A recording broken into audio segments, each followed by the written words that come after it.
Hey, rebels. You've heard of the big bad wolf, right? There's the wolf from the Three Little Pigs who huffed and puffed and blew their houses down. There's the wolf from Little Red Riding Hood who pretended to be Red's grandmother so he could eat her for lunch. There's a wolf in the tale of Peter and the Wolf, and another in The Wolf and the Seven Little Goats.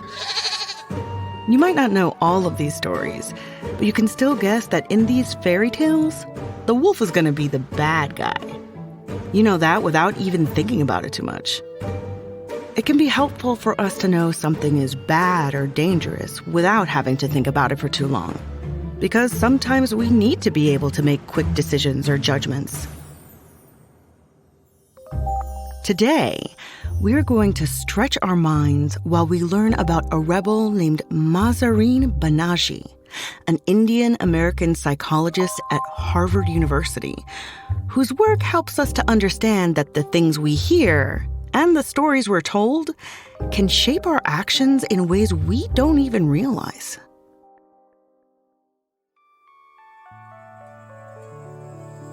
Before we begin, let's take a moment to prepare our minds. Get comfortable wherever you are. Relax your neck and your shoulders. If you can, stretch your arms up high over your head.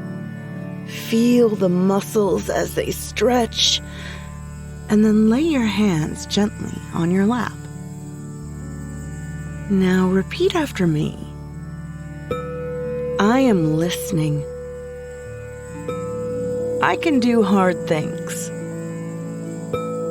I am a rebel. Great job. Now we're ready to open our hearts and our minds. Let's get started.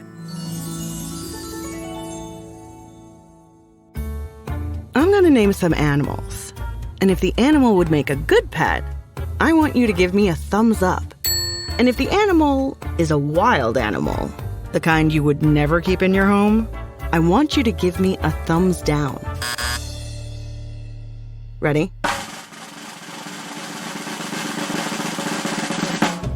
Wolf. You're doing a thumbs down, right? Great.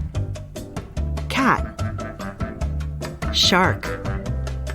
Rabbit. Goldfish. Tiger. Crocodile. Hamster.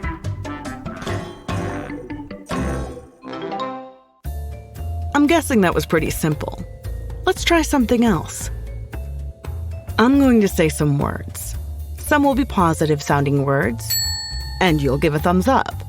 And some will be negative-sounding words, and those get a thumbs down. Ready? Happy. Thumbs up. Angry. Thumbs down. Cheerful. Worried. Joyful. Grumpy. Cozy. You got it, right? Those were easy. Now I'm going to tell you about Mahzarin, because the exercises you just did, and the ones we'll do later on, are inspired by her research about how we think of things as being either positive or negative. Mahzarin was born in 1956 in India. From as early as she could remember, Mahzarin loved to figure out how things worked. There was something so exciting about the hidden insides of a machine or a mechanical toy. Have you seen those music boxes with a spinning ballerina on top? Well, some people would just see the ballerina as she turns round and round with the tinkling tune. Others imagine all that's happening on the inside. The gears churning to make the music play and the ballerina spin. The tiny spokes bumping into each little key to play the tune. Mahzarin was one of these people. What an object could do on the outside was one thing. But what was happening on the inside, where no one can see, That is what she wanted to understand. Mahzarin grew up in her close-knit community, went to college in Hyderabad, and then to university in New Delhi. There, she studied psychology, which is all about the hidden insides of the most fabulous machine of all, our brains. Maybe because she grew up in a community where everyone was so similar, she developed a great interest in how other people thought, what they believed, and why. Mahzarin's passion for psychology won her a fellowship to study in the United States, so she moved all the way across the world, away from everyone she knew. There, she would continue to learn about hidden things, the parts of our brain that we call our unconscious. Our thoughts are secret. They're hidden from everyone else. We can't read each other's minds. But our unconscious thoughts are hidden even from ourselves. Mahzarin found our unconscious thoughts to be fascinating because they're hidden, and she had to figure out how they worked.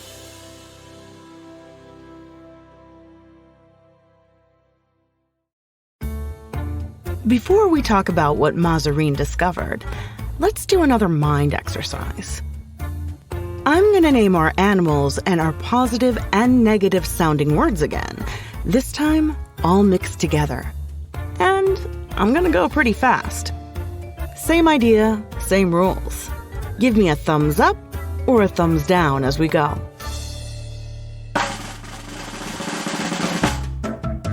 Goldfish, thumbs up. Angry, thumbs down. Cat, shark, worried. Rabbit, happy. Crocodile, cheerful. Cozy, tiger. Grumpy, wolf. Great! Okay, now we're gonna mix it up even more. Let's say we're naturalists at a wild animal rescue, and we would be more likely to care for a tiger than a cat. So this time, we're going to give a thumbs up to the wild animals who could live at our wildlife park, and we're going to give a thumbs down to the pets who wouldn't live there. We'll also give a thumbs up to the positive words and a thumbs down to the negative words. Ready? Remember, what we've changed is wild animals get the thumbs up, pets get the thumbs down. Here we go. Hamster, thumbs down. Unhappy, thumbs down. Cozy, tiger, worried. Cheerful, shark, rabbit. Angry, relaxed. That was harder, wasn't it? I got a little confused myself.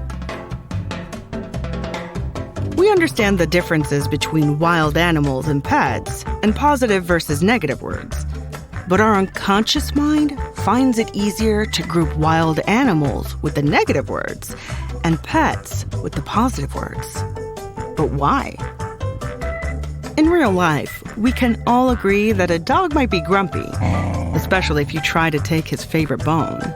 And a cat could be angry if you pull her tail or startle her, while a tiger could be relaxed, lazing in the summer sun. The positive and negative words could describe any of the animals. But remember those stories about the big bad wolf we talked about? We've been taught for years that a wolf is the bad guy. A wolf is the negative. So our unconscious mind, which is the part we can't easily control, has a very hard time forgetting that story.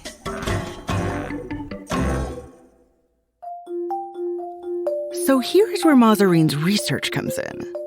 She and her psychologist partners came up with a new term, implicit bias, which just means your unconscious feelings about something like we talked about, how we might unconsciously prefer dogs to wolves.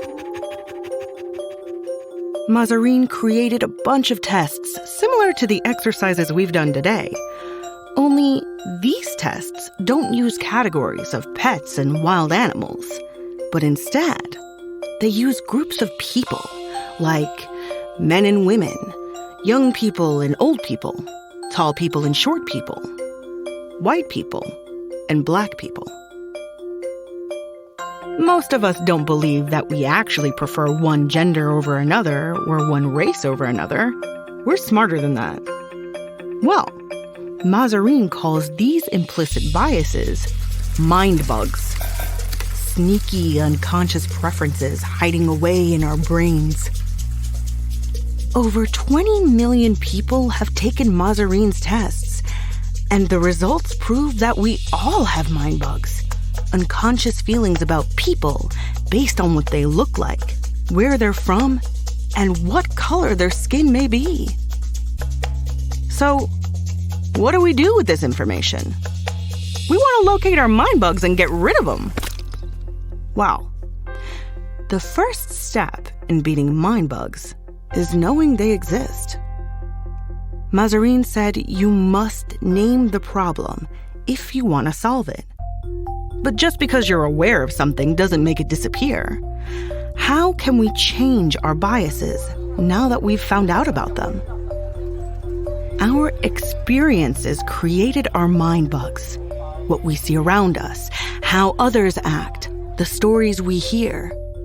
You can't get rid of these thoughts without understanding that somewhere along the line, you haven't been told the full story. Think back on the big bad wolf.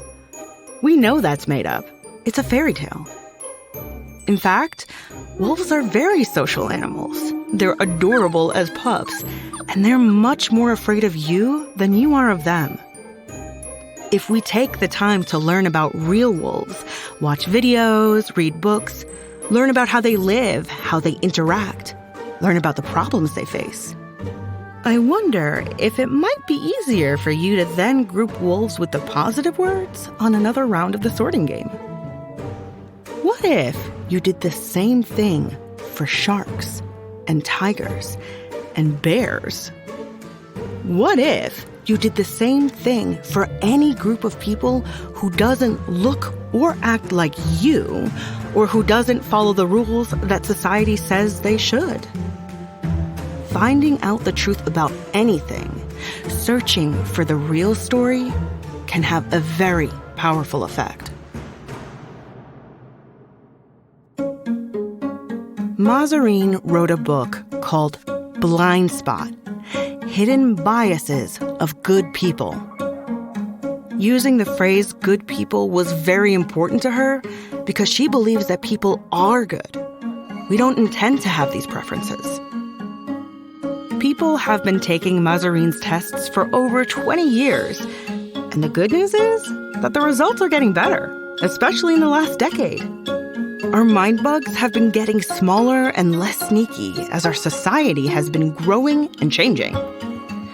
We are becoming a culture that actively works to fight discrimination. We are more open to knowing and naming our biases, and we are all trying to learn more about each other.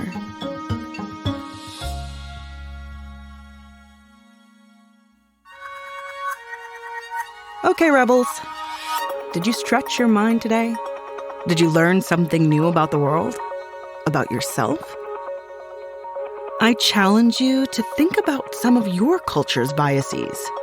Try to identify them, name them, become more aware of them, just like Mazarine.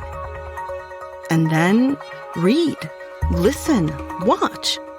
Find a way to learn more, to learn the whole story, so that the truths you learn will begin to replace the myths you've been taught. Thanks for joining us, Rebels. Thanks for listening to our story and opening your hearts and your minds in true Rebel spirit. You get a big thumbs up. See you next time.